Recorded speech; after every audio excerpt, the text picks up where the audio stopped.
very much. Let's do presidential politics now. Hillary Clinton took time off from the campaign rally stump, instead raising money in Massachusetts today. Donald Trump reportedly is preparing for the upcoming general election debates, the first one just about 5 weeks away. After naming a new campaign manager last week, RNC Chairman Reince Priebus now says he thinks Donald Trump is on the right track. And Grace. Kristen Fisher is live in D.C. for us. And so, first of all, the RNC chair says Trump is on the right track. What's his new campaign manager saying at this point? Harris, today Kellyanne Conway made her first Sunday show appearances since becoming Trump's campaign manager. And despite Trump trailing in the polls, she gave a very rosy picture of the state of his campaign. This was the best week, I think, so far in the Trump campaign, mostly because he's able to be himself, the authentic Donald Trump, but also the pivot that he's made is on substance, George. He's out there talking about law enforcement. He's talking about defeating radical Islamic terrorism. Now, there's another possible pivot that people are talking about, and that involves Trump's immigration plan. You know, for months he's been talking about creating a deportation force to remove the 11 million undocumented immigrants that are living in the United States. Well, today we learned that support for that plan is not set in stone. In fact, Harris, the words that Conway used are to be determined. Harris? Yeah, TBD. Kristen, I understand that the Clinton campaign has just announced some big fundraising numbers. Yeah, they have. The Clinton campaign won't confirm it, though, but the Associated Press is reporting that Clinton's finance director told staffers that they're halfway to their goal of raising $1 billion. Over the weekend, Clinton attended fundraisers on Nantucket, Martha's Vineyard, and Cape Cod, and they have about 40 more fundraising events planned in 14 states over the next 2 weeks. But despite her fundraising strength, Clinton is facing renewed vulnerabilities on two familiar fronts, her emails and her family's foundation. Well, today, Clinton's campaign manager, Robbie Mook, defended the Clinton Foundation by pointing fingers at the Bush Foundation. You didn't hear questions about the Bush Foundation when the second Bush president came into office. His family continued to serve on the board there. President Clinton has said he'll step down from the Clinton Foundation board. Former President Bill Clinton also said that his foundation will stop accepting foreign donations if his wife wins the White House, though some loopholes may already be emerging in that self-imposed ban. Harris. Well, for some people wondering, why wouldn't you confirm $500 million in fundraising? It's been my experience that sometimes campaigns like to start off a fresh Monday week with that kind of information. We'll see what happens. Good to see you. Thank you. Thanks, Harris. A point of suffering in America right now as Louisiana faces the harsh realities of epic flooding. The water is receding. The death toll is now at least 13 people. Authorities are still assessing the wide destruction. Some 60,000 homes are damaged. More than 100,000 people have registered for federal assistance. Brian Yanis is here with more. And Brian, the latest on the recovery efforts. Prayers the world over, but this is tough. It is tough, a long road ahead, and people are leaving their shelters and arriving to see their homes for the first time in an all too emotional moment. Some 60,000 homes damaged in this historic flood, as you said, a 1-in-1,000-year event in southern Louisiana. Water leaving behind mud and mold, soaked furniture, carpets, and lost photos. Over 100,000 people have applied for federal assistance, and Governor John Bel Edwards says the storm hasn't gotten the attention it deserves nationally, and they need more help. This is a historic, unprecedented flood event, and because it wasn't a hurricane or a tropical storm, this rain event didn't have a name, we have folks around the country that I think are just now realizing how significant it was, and so we really need help. Typically, by this point in a storm, I think Red Cross would be receiving a lot more donations. Search teams are going door to door looking for signs of life. Those homes that look suspiciously quiet during this cleanup time could be places where victims have been trapped, dead or alive. Horrifically, floodwaters have caused coffins to become unearthed in at least 15 cemeteries across 7 parishes, according to the Louisiana Department of Health. Caskets floating, and now some families have to rebury relatives. No word yet on how many tomb sites have been damaged. Church groups, the Red Cross, residents and family members, though, of the victims are all chipping in to clean up. The local Farm Bureau is offering meals to workers and victims. Some 3,200 people are now in shelters. That's down from a high of 11,000. We take for granted that we can go out and have lunch, we can have dinner, and these people basically have nothing. They don't have food, they don't have water, there's nothing. So this is minute compared to what they're experiencing. Louisiana isn't alone. Texas getting some flooding as well in the San Antonio area, particularly in Floresville, where some 30 to 40 people have had to be rescued from rising water as a flood watch just ending there. You know, those of us who live on the East Coast have learned a saying out here since Sandy, and that is that even though it may not have been an event like a hurricane, when the flooding comes, the water remembers. It remembers those new inroads that it made with the last disaster, and it can be extremely debilitating and frightening. So people are wondering how they can help. That's right. There are many ways you can help. This is the worst U.S. natural disaster since Hurricane Sandy 4 years ago. People can donate at redcross.org/donate, at SamaritansPurse.org, or to the Baton Rouge Area Foundation at BRAF.org. Those are just some ways to donate. You and I follow each other on social media later tonight. Let's get that going. All right. Good to see you. Good to see you too. Thank you. The White House says the president's plan to travel to Louisiana holds for Tuesday. And police call it the most horrific scene that they have ever witnessed in one area. 5 people dead, one of them pregnant. Now, new details on the suspected killer. Stay close. President Obama is expected to arrive at the White House this hour after a 2-week summer vacation with his family on Martha's Vineyard. While he may quiet some of the criticism for not cutting short that vacation to go to flood-ravaged Louisiana, the president has a full plate waiting for him in D.C. as he moves into the final months of his presidency. Here's White House correspondent Kevin Cork. Harris, good evening from Martha's Vineyard. You know, optics really do matter in politics, and especially so when the president, for example, is on vacation. And while it is true the administration did send the director of FEMA and the secretary of Homeland Security to Louisiana to sort of manage the recovery process, sometimes the president simply has to step up and be counted, and that, of course, will finally happen on Tuesday as the president makes his way down to the Bayou State. He'll see firsthand how the recovery effort is going, and he'll learn a great deal about how the people of Louisiana really come together in the midst of tragedy. But even as the president puts down his golf clubs and picks up the spirits of the people of Louisiana, he will continue to face a great deal of criticism by many who believe he should have been there already. And just a sample of that, let me share an editorial from The Advocate. That's the big newspaper in Baton Rouge. It reads in part, "The optics of Obama golfing while Louisiana residents languished in floodwaters was striking. It evoked the precedent of the passive federal response to the state's agony in 2005, a reference to Hurricane Katrina, a chapter of history no one should ever repeat." But it is also important to point out that the governor of the state of Louisiana did tell the White House that it didn't really want the president to come there too soon because his presence might interfere with the recovery process. I didn't want to divert these police officers, sheriff's deputies, and state troopers and other essential resources and assets to providing security for the president while they were needed in this region. Harris, of course, we will be there Tuesday when the president makes his way to the Bayou to survey again the recovery and the rebuilding process. But I should also point out, and I think this is important, as wet weather is expected to continue to move into the area, the long road to recovery could be even longer.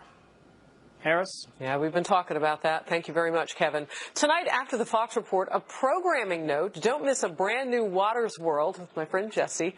It's a special, and here's a preview. Tell me what you think the president's legacy will be.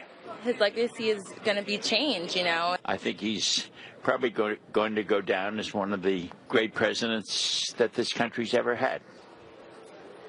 Are you on drugs? I am not on drugs, but I am on Fox. He saved the auto industry. He's introduced health care. Didn't he say health care prices were going to go down, but now they've gone up? Well, I don't know whether he said that. You're saying that.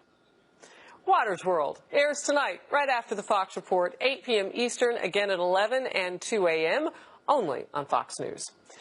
Police in Mississippi say a man turned himself in for murders. Yes, plural. They happened in Alabama. That's where the bodies of the victims were found, one of them a pregnant woman. Local law enforcement there say they've never seen anything like it.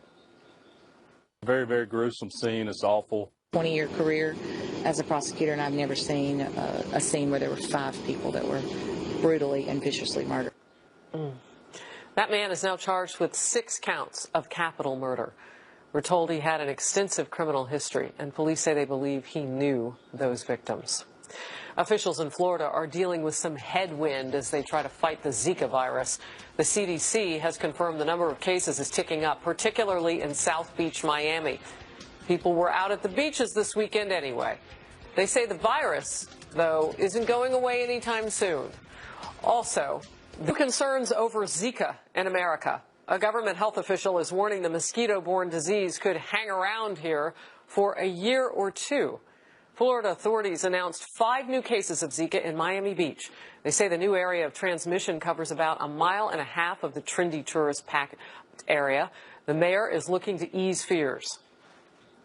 The CD said specifically, only pregnant women who don't have essential travel to these 20 square blocks should consider not going. I was out on Ocean Drive today, and it's absolutely packed. I mean, the beach is packed. There's people in bikinis and bathing suits and skateboarders that are almost wearing nothing. And, you know, we're letting them know that they should probably wear repellent.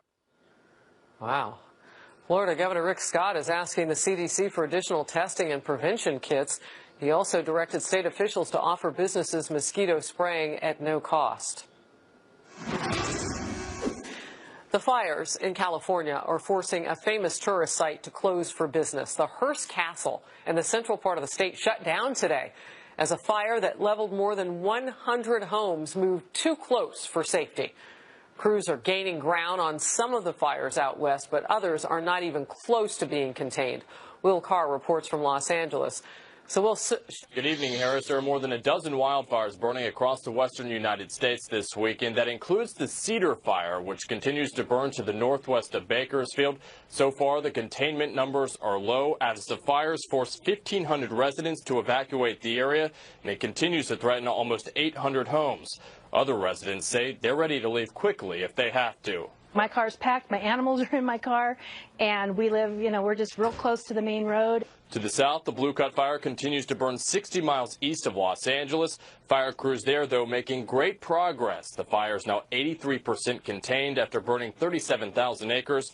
And residents say they're thankful for all the hard work the crews on the ground have put in.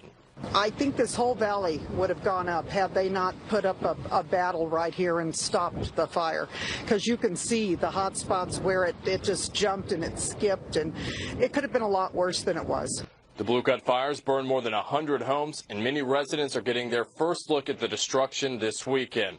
Many of the wildfires burning across the western United States are being fueled by drought conditions. You have to remember California is still in the middle of a 5-year historic drought. So far, we've had more fires this year than the point last year, which is a bad sign because last year was the most expensive wildfire season on record. Harris. Will, thank you. We are learning new details now about the death of pop icon Prince. According to the Associated Press, an official close to the investigation says several pills recovered from his home were counterfeit, incorrectly labeled drugs containing fentanyl.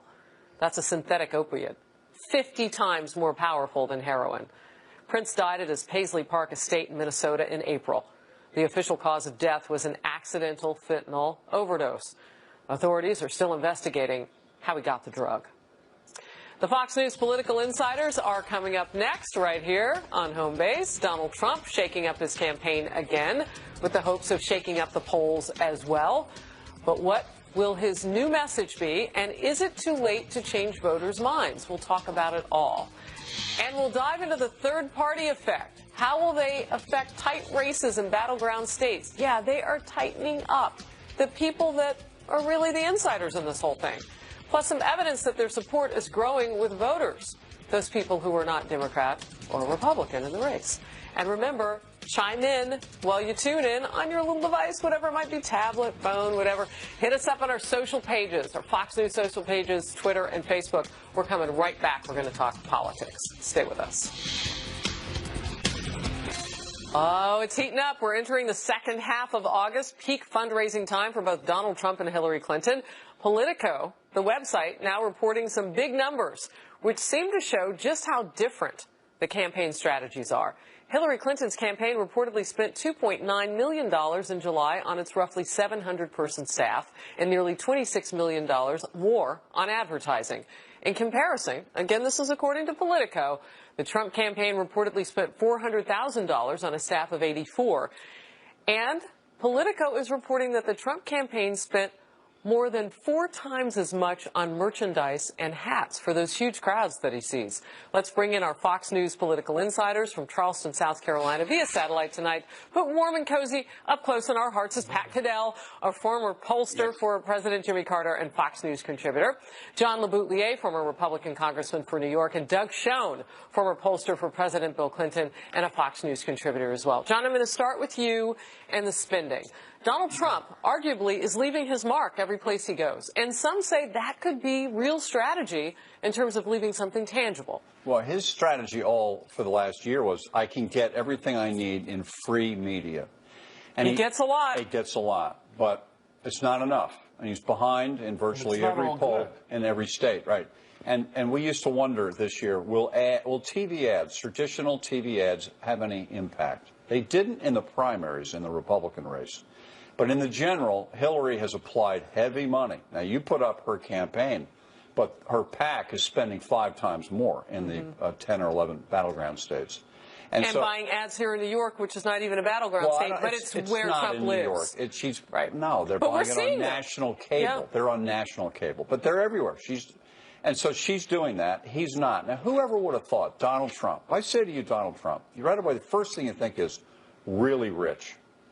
That the richest guy ever to run for president would not be financing this campaign. He should have written out a check for $500 million to his campaign and not worried about money and then spent all his time running against Hillary. And he didn't do it. So the argument, Doug, there is that he didn't have to previous to this. But I want to get to a viewer question. Randy writes, if Trump's pivot, as some people see it, is successful, when will it show up in the polls? You're a pollster. Well, first, there has been some tightening in the national numbers this week. There was one poll out today, had him a couple of points ahead. It's been somewhat of an outlier, but there's a slight. Rasmussen shows them tightening too. There is a but, and I need to underscore that. In the swing states that John alluded to, where Hillary Clinton's advertising heavily both on her own and through her super PAC, Hillary is ahead in virtually every swing state. She's close to 350 electoral votes when you add in leaners, well over the 270 she needs. This is an election, Harris, as we all know, that is decided in the Electoral College. You can't be outspent, as Donald Trump has been, like 100 million to 1 million or no million, and hope to win the election. Pat, I want to talk with you a little bit just, though, about pure strategy in terms of the campaign. So you've got some people now with Donald Trump's campaign that arguably are, Kellyanne Conway is getting cheers from both sides of the political aisle for being one of the best at what she does. What are your thoughts? Well, I think they've made change in the campaign, but I think the most important change has been with Donald Trump this week. He finally had a week with several speeches. It got somewhat overshadowed a little bit by the news about the campaign staff. But he had really Monday and Tuesday, 2 speeches, one on foreign policy, one on safety, and he began to make his populist theme. He spoke again late in the week where he, for the first time, said he regretted things, began to have a message. Many people thought that speech, at least I read online, even Politico, which is the Hillary Clinton base in Washington with the Washington Post, said, after 107 days, well, he finally does it. He finally gives the right speech. Look, being on message and having message is far more important than any of the other changes that you could have in the campaign. All right. I want to talk a little bit now about just how the money's being spent. I know you're saying where the money's not coming from. But, if you're going to spend $400,000 on 84 people, she's got 703. You've run campaigns, John. You've won campaigns, John. You've been a senator. What does it take to win? I was not a senator. I was a congressman. You were a congressman. Right. I'm sorry. But he does know politics. Yes, he does. And, if Harris Faulkner chooses to give you a bump up, I guess we got to live with that. If we're coming from you, it's an honor. I'll say that. So you've won. Okay. So what does it take? When you look at the gap of the number of people, does it matter all that much? Let me tell you something. When you're a candidate, your name is on the ballot, you're going for this very special job of being an elected official. You should want everything going in your favor. So you want commercials. You want the best field staff you could have. I had the best pollster in both of my campaigns. One, Douglas E. Schoen, was my pollster. I had But the he's best. a Democrat. How did that work out? Because he's a fair friends. guy. Okay. But seriously, you want School everything. ties are deeper. They are. Okay. But no, and Pat knows this. A good campaign is all of it put together, you know. And Donald early on thought the candidate is everything. I don't need any of that other stuff. It's a different year. I don't need it. He's been brought down the learning curve in the last 2 months by all these bad polls, and he's been slapped upside the head, and he's woken up. And Kellyanne now is trying to catch the campaign up to have a decent field staff to get out the vote. They're way behind on Well, this. some gifts along the way, though, and I know how well you know the Clintons, Doug. Gifts along the way with the email scandal with Hillary Clinton, which is heating up again. I mean, it's almost mid-August at this point. It is mid-August. And look, let me be very, very candid tonight, as I try always to be. The Clintons understand that their position is a necessarily perilous one. And what I mean by that is as the polls tighten, they know that there is a large block of America that will not vote for Secretary Clinton. They know that they need to spend $1 billion herself, $1 billion with the super PACs, a total of $2 billion to try to do everything they can to win. John is right. Unless Donald Trump gets out there through the good offices of my dear friend Kellyanne Conway, who was a first-class operative, and try to match them at least in some of these swing states going forward, it's going to be tough for Donald Trump. Well, look, let me say something first of all about the polls because it's important. You know, this reminds me, as I listen to the mainstream media, and even on Fox today, with a lot of people who claim to be political strategists who've never been in a presidential campaign. And a lot of people seem to think that politics only started in 2008. I just want to remind people that in 1940, let me just make 2 quick points. 1948, the pollsters, Gallup and the others, that was your first campaign, right, Pat? Pretty close. I was 2 years from being born. But anyway, they stopped polling because their experience when they first started polling was with Roosevelt. By Labor Day, the race was settled. There was no reason. It was a different election. They're acting like this election's over as opposed to being potentially the most volatile election we have seen. Number 2, at this point in this week in 1968, Hubert Humphrey came out of a Democratic convention that was a disaster. 44-29 down against Richard Nixon. 15 points as a sitting vice president and came within a hair of winning. These are different elections, and we have more volatility. And let me just say one thing. Yes, they have to compete, but the advertising doesn't. The bad advertising is not working. It's efficiency. Good advertising will work, and it's got to match message. But so far, this is going to be decided. Is this election about Donald Trump, or is it about the country and the political class and the revolt? And if it is, he wins. And that's the question. Can he do that? We'll talk more about what happens if also there are 2 other parties that could jump into this thing, at least become sticky wickets along the way. We'll talk about that and see how that maybe changes the poll numbers. A hint, it brings Donald Trump closer to Hillary Clinton. It starts to close that gap when Gary Johnson and Jill Stein get in. We're going to talk about it next. Stay close. 15 minutes. Fox News headlines 24/7, channel 115. The Fox News political insiders are back, and I do want to talk about the independents and how they factor in all this, but I want to get to a little social media first, so let's do that. FAC writes, does Trump risk losing his core enthusiastic audience if he pivots too much? And this one for you, Doug. Sure.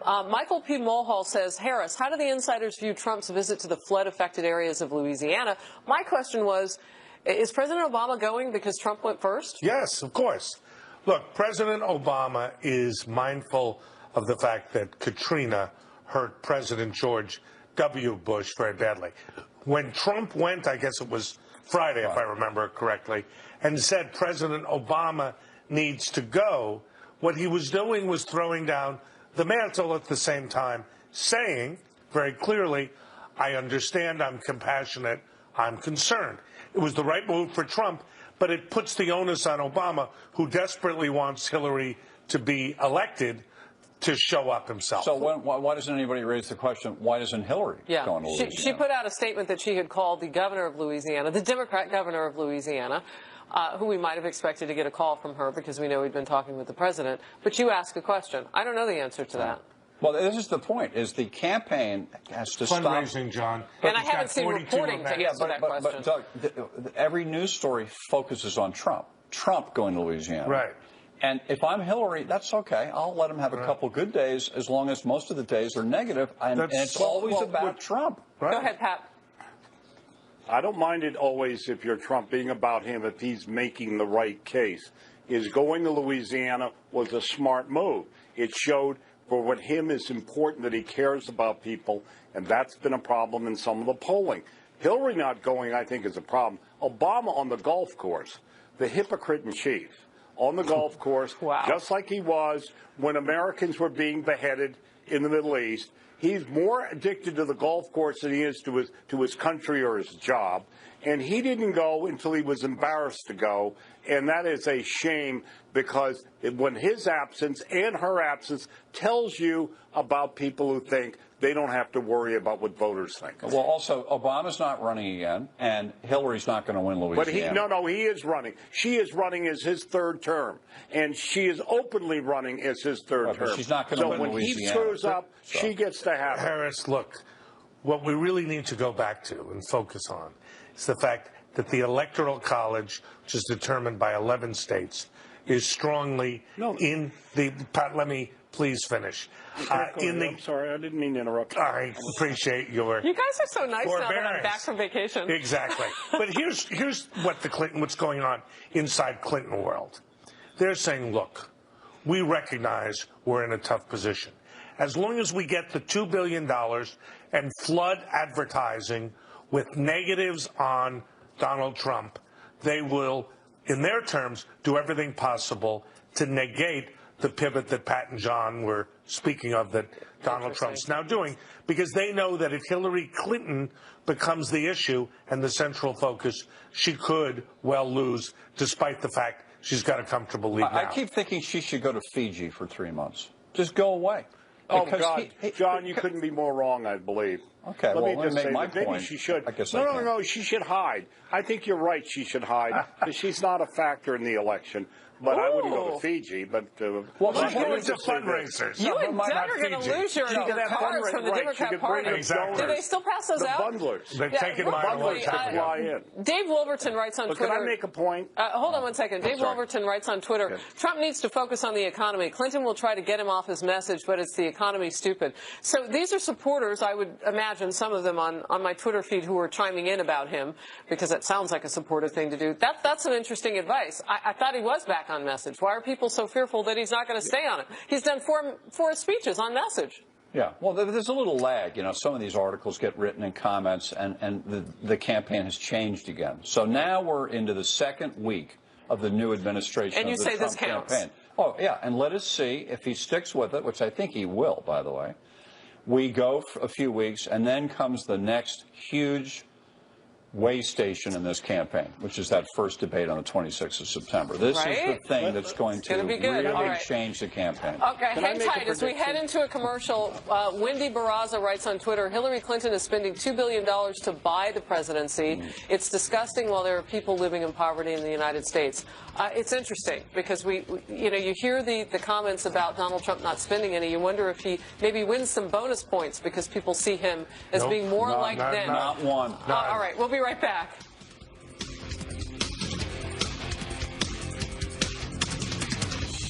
Johnson and Green Party candidate Jill Stein are doing more than just talking to each other and talking to the media. They've been talking to a lot of voters. And that's that third-party presence that's starting to kind of creep into an interesting zone during this election. Let's take a look. Colorado, I thought the state, this is Quinnipiac, looked if it were just Trump against Hillary Clinton. See where they are? They're fairly close, right? Double digit. Not close. Right, double digit. Look at what happens when Stein and Johnson get into the race. Now, there were a few of these polls last week. Now we're starting to see more. Look at how tight it gets. 23% of the vote would go to third party. Let me speak to that, because the Commission on Presidential These are battleground states, by the way. has decided that candidates need to hit 15% to get into the debates, which to me is a very, very bad decision for our democracy, given, as Pat and John and I have said, an increasingly large percentage of the electorate does not want Trump or Hillary. Johnson in that poll was at 16. Nationally, he's been high single digits or about 10.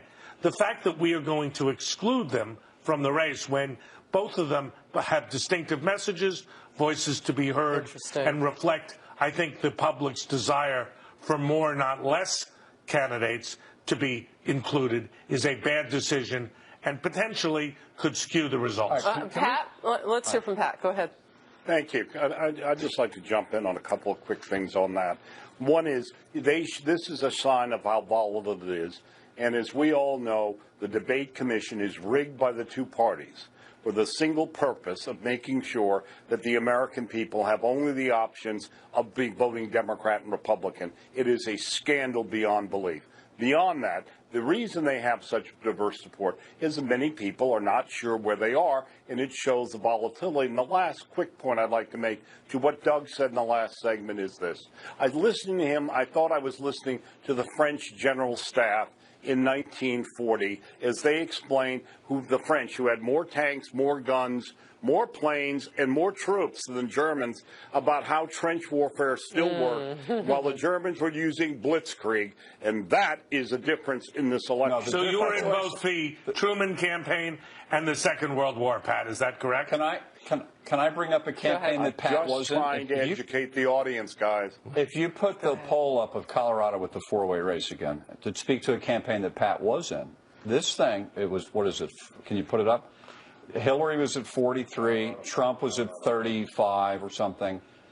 It's almost a mirror image. Here we go. No, that's the one-way. Now the four-way. Yeah, they're put getting that one up. They scroll in order. Okay, Hillary 41, Trump 33, 16. Now this is almost a mirror image of 1992, when Bill Clinton got 43%.